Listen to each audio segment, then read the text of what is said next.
Firstly, what's decision intelligence? When people hear this term, they usually associate it with AI, artificial intelligence, or data science. And that's again another common misconception. There are three disciplines which make up decision intelligence. Data science is just one of them. There is managerial science beyond the quantitative and the economic and the numbers and the techniques.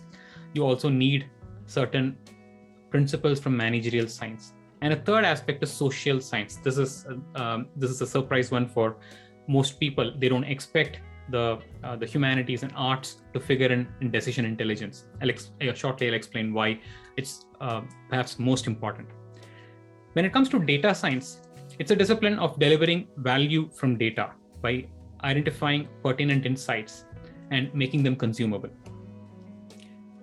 There are three key things. Number one, collecting relevant data, good quality data for analysis, and then performing the right analysis on this data.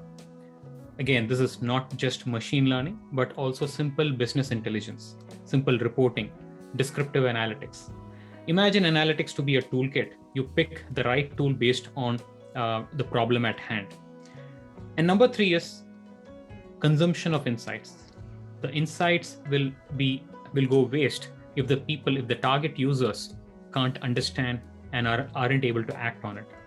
So that's where consumption of insights using information design is an integral part of data science. Data visualization, storytelling, all of these are part of this. Number two is managerial science. So in managerial science, it's a discipline where you solve organizational problems by bringing in relevant techniques and frameworks by applying the management theory. First is enabling adoption of the solutions that you've created. In data science earlier, we talked about how you come up with the relevant insights and make it consumable. But there is a lot of effort needed in improving adoption. 80% of data science projects fail because people don't adopt. The users just ignore those solutions, even if they are very good. So that's where adoption is a key factor. And second is institutionalization of processes. So there's a systematic way in which you go about. Unless you do it, you connect it to the business workflow and institutionalize it. Again, it won't be used. It won't lead to decision making. And finally, there's an element of managing change. That's where leadership and governance is important. How do you tackle inertia within an organization?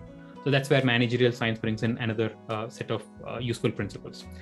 And social science is a discipline which helps understand the target user's behavior and how their interactions are shaped by technology. This is a field which has been gaining in importance, particularly when you talk about from a data analytics standpoint. It involves understanding the target audience behavior, deciphering the interpersonal dynamics, how groups of people come together within an organization or in the real world, how they interact. And thirdly, and most interestingly, how humans interact with technology when they start seeing smart recommendations. And when that becomes the norm, their behavior changes. So in the last 10 years, people have been behaving very, very different when they interact with technology, and this is likely to change. So that's why there's a moving target, and social science is going to be very crucial to understand and make sure that the solutions are tailored to making to the user preferences at that point in time.